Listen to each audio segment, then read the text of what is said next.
Welcome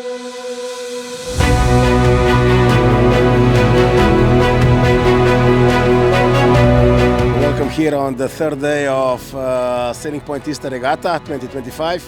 We had a nice southern wind. I think it's very beautiful. We were really excited and looking forward to the regatta because we were training since last Sunday.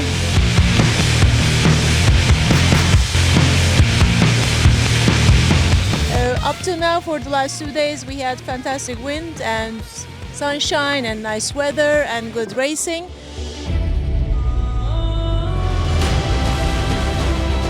I think that tactically it's a very challenging venue and that tactics are a very important part of sailing here.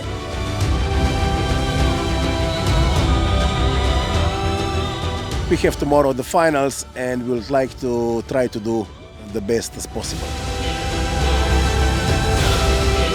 I hope the kids have a lot of fun. I will see tomorrow for the finals how it ends.